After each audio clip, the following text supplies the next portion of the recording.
তাহলে হাজারের নিকটতম পূর্ণবর্গ সংখ্যাটি হবে কত? 31 স্কয়ার। ঠিক আছে, অথবা 31 সঙ্গে আমরা যদি 1 যোগ করি তাহলে কি হবে? 31 সঙ্গে 1 যোগ করলে 32 স্কয়ার।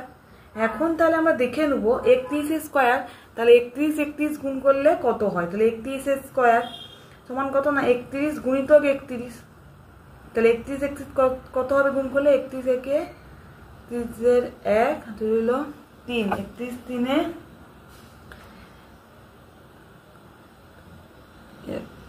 93, 94, 95, 96, তাহলে 961। ঠিক আছে, আবার দেখো আমরা 31 স্কয়ার দেখালাম ভেঙে, আবার 32 স্কয়ারটা ভাঙবো। তাহলে 32 গুণিতক 32, তাই তো 32টা আমরা গুণ করে নেব। 32 দুগুণে 2 গুণে 4, হাতে রইল 1, 32 3 গুণে 6, 9 একে 10, 1074, সরি 1024। ঠিক আছে, তাহলে 32 আর 32 করলে কত হবে গুণ করলে? 1024। তাহলে এখন দেখো, এখন যদি আমরা হাজারের সাথে একবার 961কে বিয়োগ দেই তাহলে কত বেরোবে? দেখো 39। এবং আবার যদি দেখো 1024-এর সঙ্গে যদি আমরা একবার হাজারকে বিয়োগ দেই তাহলে কত বেরোবে? 24। তাহলে তোমরা এখানে কি বলছে, কোশ্চেন কি বলছে না হাজারের ক্ষুদ্র নিকটতম মানে কাছের পূর্ণবর্গ সংখ্যা, তাই তো? তাই সবার থেকে ক্ষুদ্রতম কে? 24 না 39? 24, তাই তো? তাই সেই কারণে সুতরাং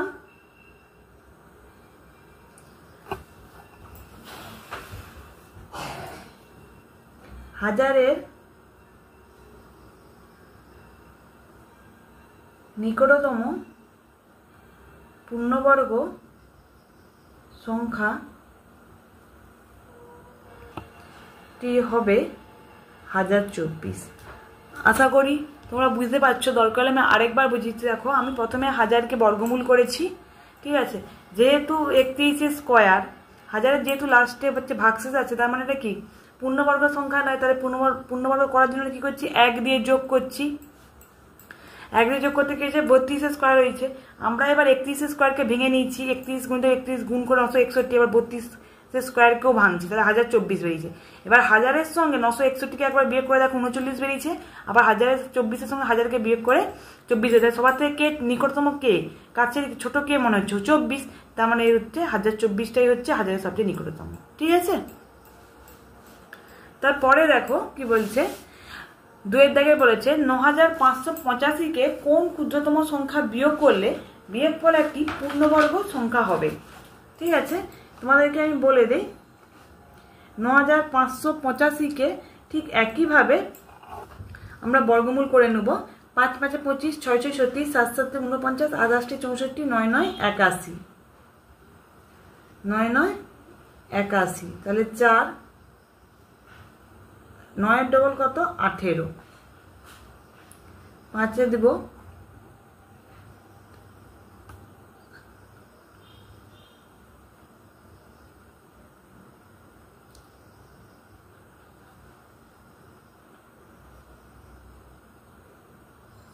তোমাদের এখানে 18 আছে। তোমরা যদি শুধু এখানে 8 এখানে 7 যেরকম গুণ করে বললে বুঝালে হবে না কিন্তু।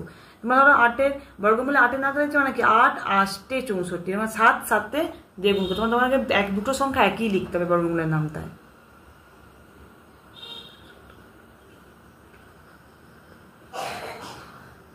দেখো তাহলে 1450 সবচেয়ে কাছের কি হচ্ছে? 1309। আর যদি 8-এ দিতাম তাহলে 1504 হয়ে যাচ্ছে, তার মানে বেড়ে যাচ্ছে। তার মানে 7-এ কত হবে? 1309। 6 7 1 176। এখানে বলছে কোন ক্ষুদ্রতম সংখ্যা বিয়োগ করলে বিয়োগফলের পূর্ণবর্গ সংখ্যা হবে না? এই ভাগশেষ যেটা আছে সেটা যদি আমরা বিয়োগ করে দিই তাহলে কিন্তু তখন কি হবে, বিয়োগ করলে দেখবে, তোমরা যদি তোমরা নিজেও করে দেখতে পারো, 9585 থেকে যদি 176 আমরা বিয়োগ করে দিই, তখন যে উত্তরটা আসবে সেটাকে যদি আমরা আবার বর্গমূল করি, তখন দেখবো তার কিন্তু বর্গমূল মিলে যাবে। বর্গমূল যদি উত্তর মিলে যায়, লাস্টে কোনো ভাগশেষ না থাকে, তাহলে ভেবে নিতে হবে সেটা কিন্তু একটা পূর্ণবর্গ সংখ্যা। ঠিক আছে, তার যে ভাগশেষটা আছে তাহলে লিখবো 176 ক্ষুদ্রতম সংখ্যা বিয়োগ করলে বিয়োগফল একটি পূর্ণবর্গ সংখ্যা হবে। ঠিক আছে, এবার 3 থেকে দেখো, বলেছে 5320 এর সাথে কোন ক্ষুদ্রতম সংখ্যা যোগ করলে যোগফল একটি পূর্ণবর্গ সংখ্যা হবে। ঠিক আছে, 5320-কে ঠিক আমরা আগের মতোই বর্গমূল করে নেব।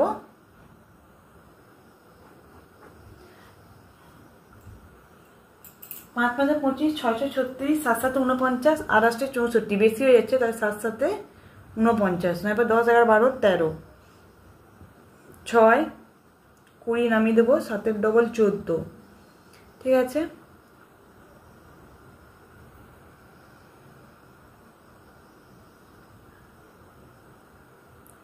ছিয়াত্তর, তার মানে দেখো 5-এ দিলে 725, 620 থেকে বেশি হয়েছে, তার মানে 4-এ যাবে, তার মানে 500,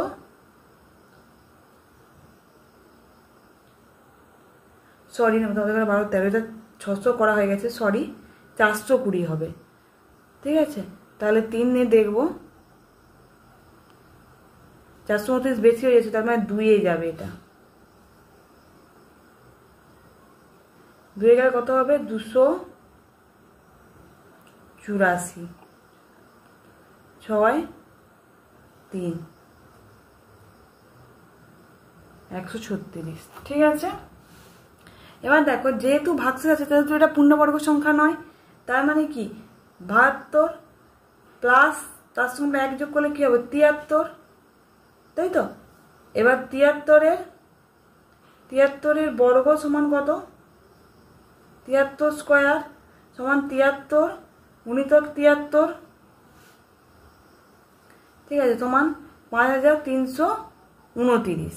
তাহলে 5320-র সঙ্গে কত যোগ করলে 29 হয়, তোমরা তাহলে 5329-এর সঙ্গে 5320 দেখো বিয়োগ করো, কত করলে কত হচ্ছে 9, তার মানে 5320-র সঙ্গে 9 যোগ করলে বৃহত্তম সংখ্যা হয়। বুঝতে পারছো, তাহলে অতএব 5329 বিযুক্ত 5320 সমান 9, যোগ করলে যোগফল কি হবে, পূর্ণবর্গ সংখ্যা হবে। ঠিক আছে, তার পরেরটা দেখো, 4-এর জায়গায় কি বলেছে, শূন্য ছাড়া এমন একটি ক্ষুদ্রতম পূর্ণ সংখ্যা খুঁজি যা 15, 25, 35 ও 45 দ্বারা বিভাজ্য। তাহলে আমরা এই যে 4টি সংখ্যা আছে 15, 25, 35, 45, এগুলো দিয়ে আমরা কি করব, মৌলিক উৎপাদকের বিশ্লেষণ করে দেবো, মানে এর থেকে লসাগু বের করে নেবো।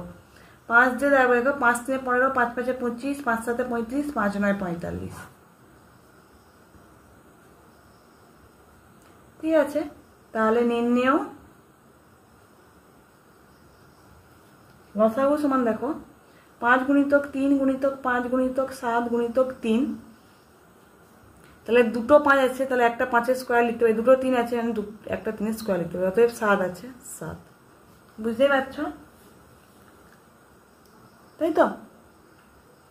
তাহলে দেখো বুঝতে পারছো 7 আছে, তার মানে এটা কি পূর্ণ, মানে এর লসাগুটা পূর্ণবর্গ সংখ্যা নয়, এটা আমরা গুণ করবো, আসছে 15, 15 3 45, 5 5 55, 225, 7 1575। ঠিক আছে, তাই লিখবো 15, 25, 35, 45 এর লসাগু পূর্ণবর্গ সংখ্যা নয়। তাহলে পূর্ণবর্গ সংখ্যা নয় আমরা বুঝলাম কি করে? কারণ যদি প্রত্যেকের মাথায় বর্গ হতো অর্থাৎ স্কয়ার থাকতো তাহলে কিন্তু পূর্ণবর্গ সংখ্যা হতো। যেহেতু দুটোর মাথায় স্কয়ার আছে, একটার মাথায় নেই, তার মানে এটা পূর্ণবর্গ সংখ্যা নয়। পূর্ণবর্গ সংখ্যা হতে গেলে কিন্তু সবগুলোর মাথাতেই বর্গ অর্থাৎ স্কয়ার থাকতে হবে। ঠিক আছে, সংখ্যা নয়। সুতরাং 15, 25, 35 ও 45-এর লসাগুয়ের সঙ্গে 7 গুণ করলে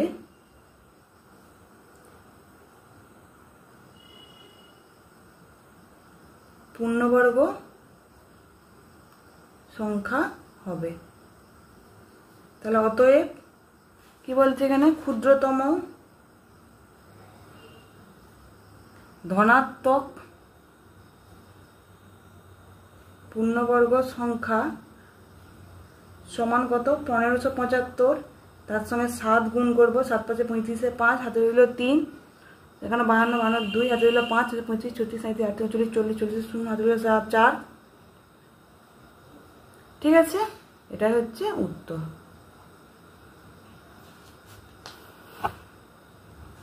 এবার দেখো 5-এরটা বলবো। 4 অঙ্কের ক্ষুদ্রতম বৃহত্তম পূর্ণবর্গ সংখ্যা খুঁজি যা 8, 15, 20 ও 25 দিয়ে বিভাজ্য।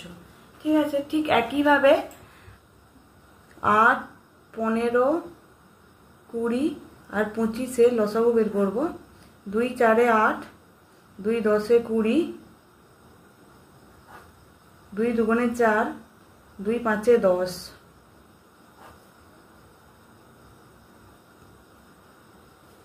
তাহলে অতএব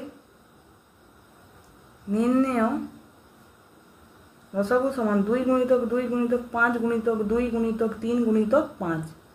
তাহলে 4 5 4 20, 20 2 40, 40 120, 120 5 600। অর্থাৎ দুটো 2 আছে মানে দুয়ের স্কয়ার লিখতে পারি, দুটো 5 আছে মানে 5-এর স্কয়ার লিখতে পারি। তাহলে 2 আর 3 এমনি পড়ে আছে। তার মানে কি এই লসাগুটা পূর্ণবর্গ সংখ্যা নয়। তার মানে 8, 15, 20 ও 25-এর লসাগু পূর্ণবর্গ সংখ্যা নয়। ঠিক আছে, তাহলে অতএব 8, 15, 20 ও 25-এর লসাগু পূর্ণবর্গ করতে হলে 2 গুণিতক 3 সমান 6 দিয়ে গুণ করতে হবে। সুতরাং কি বলছে? ক্ষুদ্রতম বৃহত্তম পূর্ণবর্গ সংখ্যা। সুতরাং 4 অঙ্কের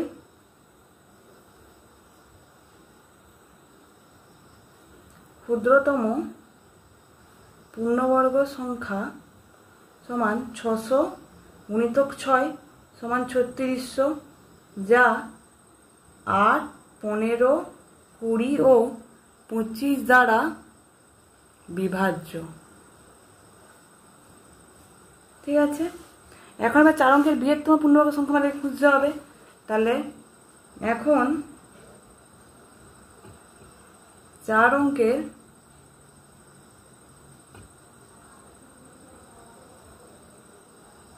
বৃহত্তম পূর্ণবর্গ সংখ্যা খুঁজি যা 8, 15, 20 ও 25 দ্বারা বিভাজ্য। ঠিক আছে, তাহলে 2কে আমরা 36-এর সঙ্গে কি করবো? 2কে গুণ করে দেবো, যেহেতু 2 আর 3 ছিল। 2 গুণ করতে কত হলো? 72। 4 অঙ্কের সংখ্যা।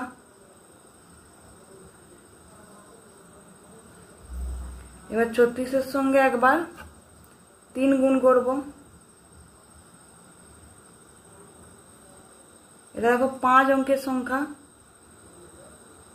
আর আমাদের কি চাইছে? 4 অঙ্কের বৃহত্তম সংখ্যা চাইছে, তাই তো? তাহলে 4 অঙ্কের সংখ্যা হলে আমরা কোনটা পেলাম? 7,200, তাহলে 7,200কে আমরা আবার কী করবো, বর্গমূল করব। তাই দেখো 7,200কে আমরা এবার কী করবো, বর্গমূল করব, তাই তো।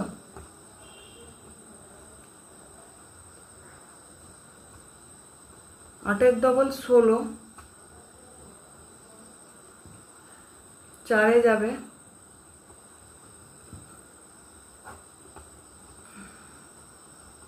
144। তার মানে কি, যেহেতু এটার ভাগ শেষ থাকছে, তার মানে কি ভাগ 7,200 সংখ্যাটি তাহলে কি পূর্ণবর্গ সংখ্যা নয়।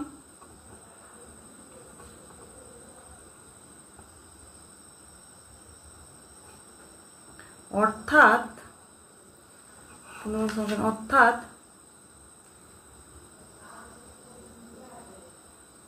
4 অঙ্কের বৃহত্তম সংখ্যা তাহলে কি হলো, 3600ই হলো। কারণ যে 7,200 আমরা পেয়েছিলাম সেটা তো পূর্ণবর্গ সংখ্যাই নয়, তাহলে কি করে লিখবো। 4 অঙ্কের বৃহত্তম সংখ্যা কত হলো, 3600, যা 8, 15, 20 ও 25 দিয়ে কি বিভাজ্য। ঠিক আছে। তারপরে দেখো 6 দাগেরটা, 4 অঙ্কের ক্ষুদ্রতম পূর্ণবর্গ সংখ্যা খুঁজি। তাহলে আমরা আগে ভেবে নেব 4 অঙ্কের ক্ষুদ্রতম সংখ্যা কি। 1-এর পিঠে 4টা শূন্য,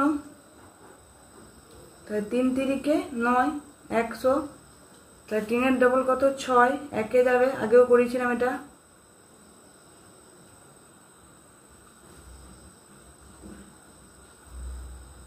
$39। ঠিক আছে।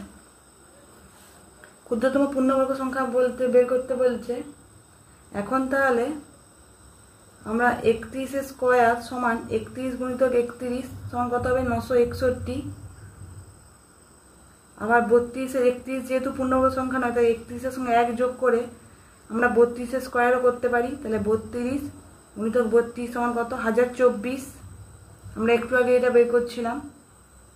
তার মানে যেহেতু 4 অঙ্কের ক্ষুদ্রতম পূর্ণবর্গ সংখ্যা খুঁজছি, তাহলে 1024 উঠতে হবে, কারণ এটা 4 অঙ্ক, 1 শতক 1000, আর এটা কিন্তু 3 অঙ্কের, তাই তো। তাহলে অতএব 4 অঙ্কের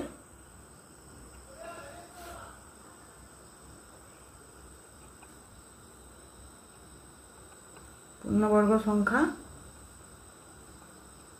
1024। ঠিক আছে। এবার দেখো 7-এরটা দেখো, বলছি 4 অঙ্কের বৃহত্তম পূর্ণবর্গ সংখ্যা। 4 অঙ্কের বৃহত্তম পূর্ণবর্গ সংখ্যা কি হবে, 4 অঙ্কের বৃহত্তম সংখ্যা কি পাবো, 4টা 9। তাহলে আমি সেরকম ভাবেই লিখে নেব।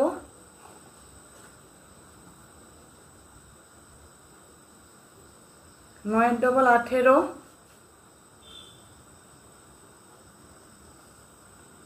0 দিলে 6, 7, 8, 9, 10, 11, 12, 13।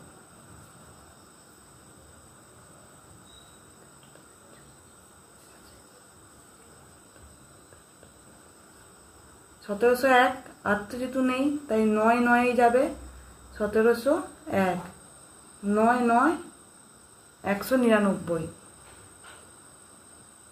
সরি, 9 9, এটা 8 হবে, 9 থেকে 1 বিয়োগ গেলে 8 হবে। তাহলে অতএব 4 অঙ্কের বৃহত্তম পূর্ণবর্গ সংখ্যা কি না, 9,999 এর সঙ্গে যে ভাগশেষটা বেরিয়েছে 198 আমরা বিয়োগ করব, 9,801, যা সংখ্যাটি পূর্ণবর্গ সংখ্যা।